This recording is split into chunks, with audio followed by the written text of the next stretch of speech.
Hello दोस्तों, कैसे हैं आप लोग। उम्मीद करता हूं कि आप लोग ठीक ही होंगे और अपनी तैयारी में जुटे हुए होंगे। दोस्तों, मैं नंदलाल एम साइंस क्लास पर आप सभी लोगों का स्वागत करता हूं।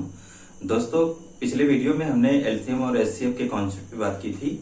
आज हम लोग एलसीएम और एचसीएफ यानी कि मासा और लासा ज्ञात करने के तरीकों के बारे में जरा चर्चा करेंगे। तो सबसे पहली जो चर्चा है वो ये है कि मासा और लासा को ज्ञात करने का जो गुणनखंड विधि है उस पर चर्चा करने वाले हैं। तो हम यहाँ सबसे पहले क्या देखने वाले हैं, गुणनखंड विधि। गुणनखंड विधि, गुणनखंड विधि से अगर हम लासा और मासा को ज्ञात करना चाहते हैं तो कैसे करेंगे। तो सबसे पहले हमने जो एग्जाम्पल पिछले में देखे थे कि 12 और 18, उसी पे अगर हम चर्चा करें तो यहाँ मान लीजिए लिखा है 12 और ये 18 है, यानी कि आपको 12 और 18 का जो है गुणन जो है लासा और मासा प्राप्त करना है। तो इसको आप गुणनखंड विधि से कैसे प्राप्त करेंगे, तो जरा देखते हैं कि 12 का सबसे पहले हम क्या कर लेते हैं, गुणनखंड, और 18 का क्या कर लेते हैं, गुणनखंड। तो 12 का गुणनखंड अगर आप करते हैं तो आपको मिलेगा कि 2 गुणे 2 गुणे 3, 2 दूना 4 3 12। और अगर 18 का गुणनखंड करते हैं तो आपको मिलेगा कि 2 गुणे 3 और गुणे 3, 2 3 6 6 3 18। अब आप मासा निकालना चाहते हैं इसका, तो मासा मतलब महत्तम समापवर्तक।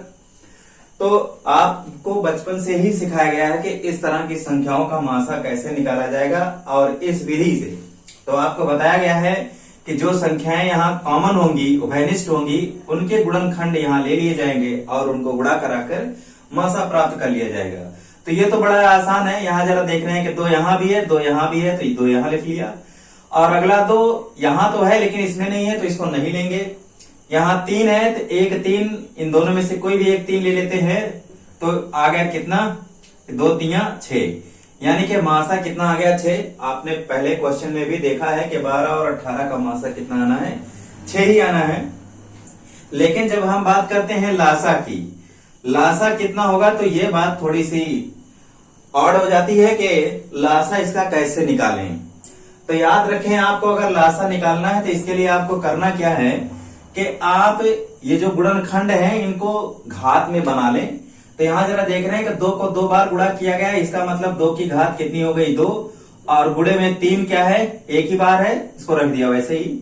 और यहां जरा देखें, यहाँ क्या है, 2 एक बार आया है मतलब 2 हो गया, और 3 2 बार आया है तो इसका मतलब कि 3 की घात कितनी हो गई, 2। अब लासा क्या होता है, तो आपको सिर्फ इतना पता होना चाहिए, 2 चीजें। एक तो ये है कि इन दोनों में कौन कौन सी संख्याएं आई हुई हैं। तो देख रहे हैं कि 2 और 3 आया है। कौन आया है, 2 और 3। अच्छा, 2 आया है और 3। एक भाषा लिख लेते हैं पहले। यहां आपको लिखने के लिए करना क्या है कि यहां जो भी संख्याएं दी गई हैं या जो भी आई हुई हैं, इनकी महत्तम घातों का गुणनफल लेना है। महत्तम घातों का गुणनफल लेना है। तो यहां हम ये लिख लेते हैं कि बड़ी घात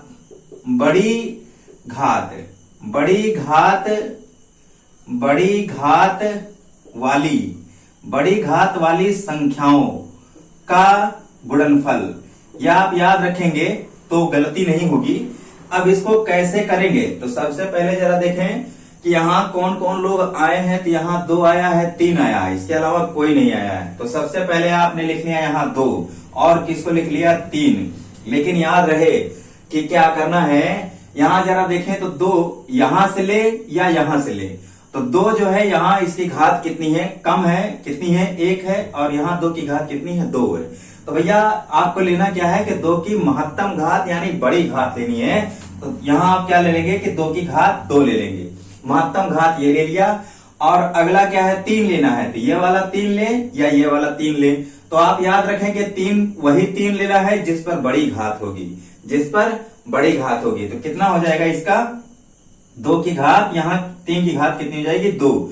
अब आप इसको गुणा करा दीजिए, कितना हो जाएगा, 2 दूना 4, और गुणे ये क्या है, 3 3 9, यानी कि 9। कितना आ जाएगा कुल, यह आ जाएगा आपका 36। और आपने पिछले देखा भी है कि 12 और 18 का जो लासा होता है कितना होता है, 36 होता है।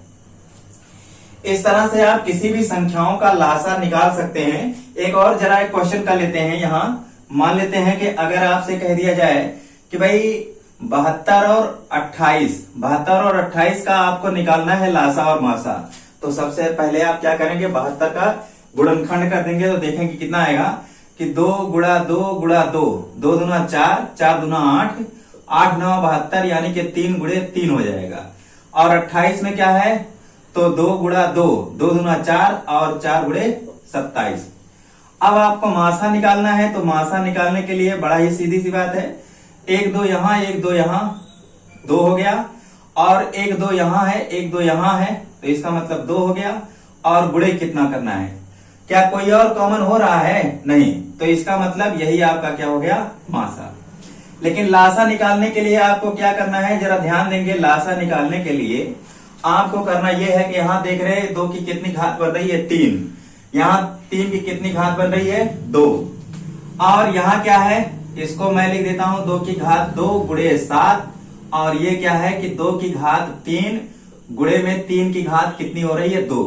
तो आप सबसे पहले ये जरा देखें कि यहाँ कौन कौन से लोग आए हुए हैं। तो 2 आया है, 3 आया है और 7 आया है। तो सबसे पहले हमने लिख लिया कि 2 गुणे 3 गुणे 7, लेकिन 2 कौन सा लेना है, तो यहां जरा देखेंगे कि 2 की घात यहाँ 3 है, यहाँ 2 की घात 2 है। आपको लेना क्या है, 2 की घात 3, यानी यहां आप क्या लगा दें, 2 की घात 3। और 3 कौन सा लेना है, तो 3 की घात 2, 3 की घात 2, दूसरे में तो 3 है ही नहीं, लेकिन लेना है। अच्छा, 7 यहाँ क्या है, 7 पे घात 1, चाहे महत्तम कहिए चाहे मिनिमम कहिए, एक ही है। तो इन सभी का आपको क्या लेना है, गुणनफल कितना हो जाएगा, तो ये हो गया 8 गुणे 3 3 9, 9 हो जाएगा, और उसके बाद 7। तो अब जरा देखेंगे कितना हो जाएगा, 8 9 72, कितना हो गया, 72, और गुणे 7, तो 7 दूनी 14 के 4, हासिल 1, 7 7 49 50। तो इसका मतलब है कि 72 और 28 का मासा कितना आ गया, 504, और सॉरी लासा कितना आ गया, 504, और मासा कितना आया है, 4। इस तरह से आप किसी भी संख्या का अगर आप गुणनखंड विधि से लासा और मासा निकालते हैं, तो इस तरीके से आप जो है बड़े ही आसानी से प्राप्त कर सकते हैं। इस पर क्वेश्चन आपसे ये नहीं पूछा जाता है, आपसे क्वेश्चन को जो है घुमा कर पूछा जाता है। तो इसके बारे में हम जो है कल चर्चा करेंगे, क्वेश्चन के बारे में। अगली जानकारी के लिए मिलेंगे अगले वीडियो में, तब तक के लिए नमस्कार, धन्यवाद।